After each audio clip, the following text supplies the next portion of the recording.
Tiga ilmu penakluk para wanita cantik dan solihah hingga ikhlas di poligami. Ini sungguh luar biasa. Assalamualaikum warahmatullahi wabarakatuh. Bismillah walhamdulillah wassalatu wassalamu ala rasulillah Sayyidina wa maulana Muhammadin ibn Abdillah wa ala alihi wa sahbihi wa mawalah wa la hawla wa la quwwata illa billah amma ba'd.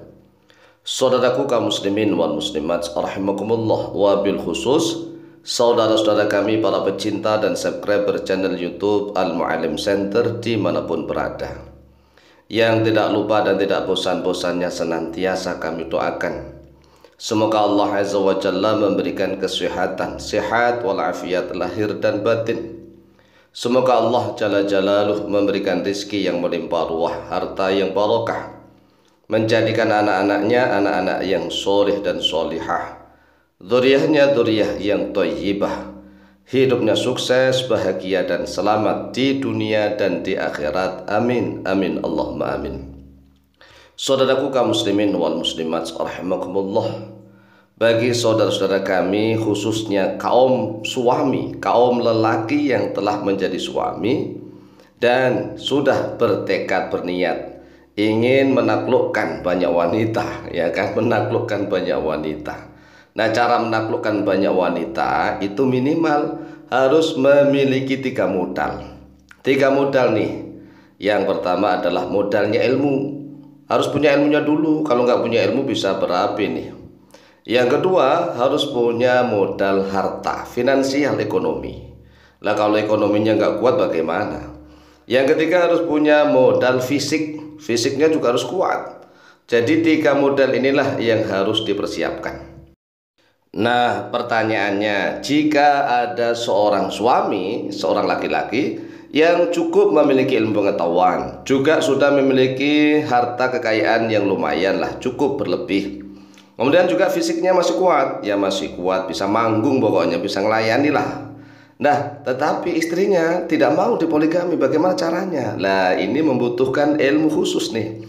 Inilah yang kami ijazahkan saat ini. Jadi itu ilmu khusus.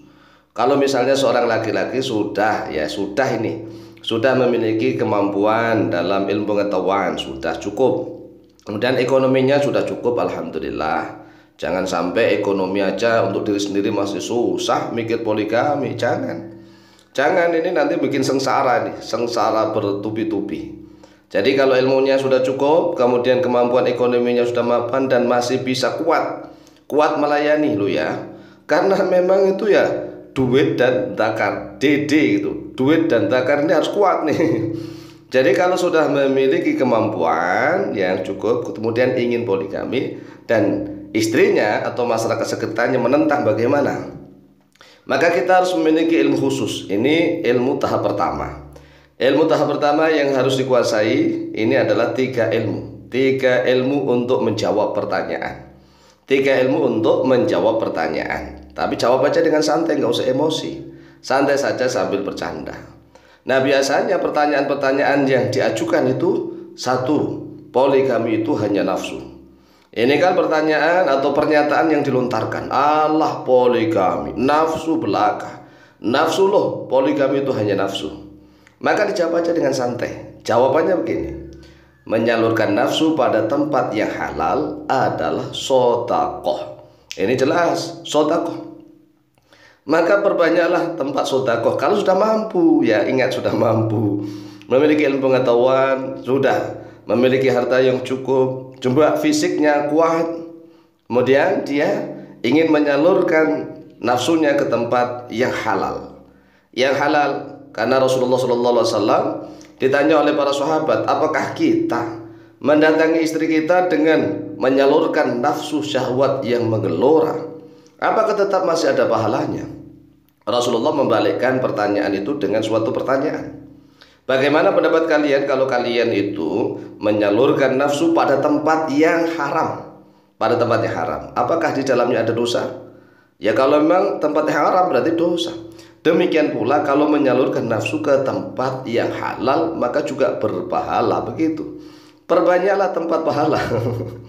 Kemudian pertanyaan yang kedua yang sering dilontarkan nih, Poligami menyakiti hati para wanita. Ini sering ya, apalagi kaum liberal. Kaum liberal yang sedikit mengatakan emansipasi wanita. Mereka senantiasa mengatakan poligami menyakiti hati para wanita. Kemudian mereka menggunakan hak asasi manusia katanya. Justru yang tidak poligami itu sebenarnya merusak hak asasi manusia. Yang tidak poligami loh. Mengapa? Karena Allah menciptakan laki-laki dan perempuan itu dengan kemampuan berbeda-beda. Jangan disamakan. Jangan disamakan ya. Kalau ada yang mengatakan bahwa poligami menyakiti hati para wanita, maka jawab saja begini. Jawabannya begini. Ya mungkin hanya wanita yang menjadi istri pertama saja.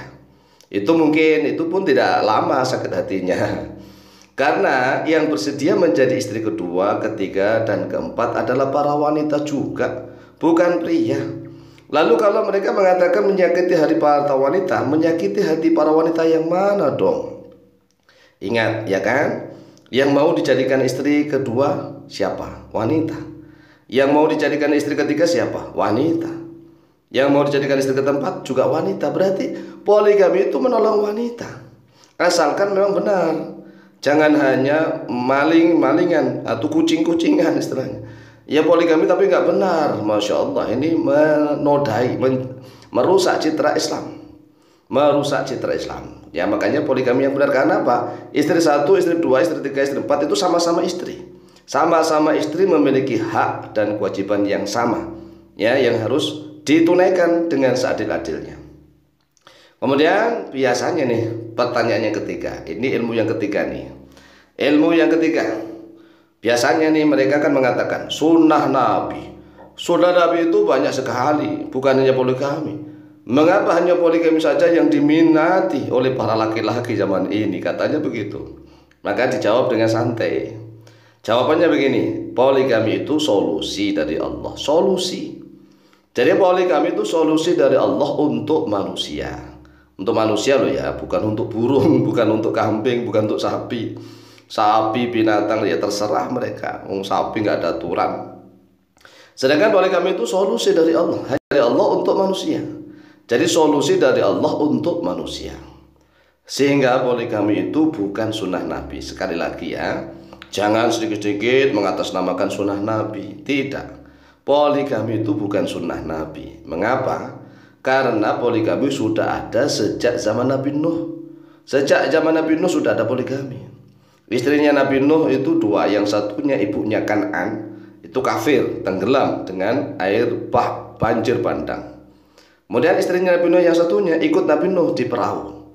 Nabi Nuh itu sudah poligami. Kemudian Nabi Ibrahim istrinya berjumlah empat ya. Yang poligami itu Sarah dan Hajar. Sarah dan Hajar poligami. Kemudian setelah Sarah dan Hajar, Nabi Ibrahim menikah lagi dua, yaitu dengan Hajun binti Amin dan Konturoh binti Yakton. Ini poligami. Sudah ada sampai kiamat ini poligami. Jadi poligami itu bukan sunnah Nabi. Bahkan zaman jahiliyah itu poligaminya orang-orang jahiliyah itu ngawur, nggak ada aturan. Islam datang mengatur, jadi gitu. Jadi jangan sampai salah menuduh Islam yang poligami salah. Islam justru mengatur, mengayomi hak dan kewajiban poligami dengan sebaik-baiknya. Dulu zaman jahiliyah itu satu laki-laki bisa memiliki 100 istri, ya kan? Diperlakukan saya nggak manusiawi lah. Kemudian setelah Islam datang, maka Islam mengatur dengan seadil-adilnya. Inilah 3 modal ilmu. Nah, kalau lanjutannya insya Allah akan kita lanjutkan kalau nanti ada pertanyaan. Kita sudah mempersiapkan berbagai macam masalah tentang poligami, termasuk ratusan masalah yang sudah kita siapkan jawabannya. Demikian, semoga manfaat dan barokah fid dini wa dunyal akhirah. Lebih kurangnya mohon maaf. Wallahu ta'ala a'lamu bishawab.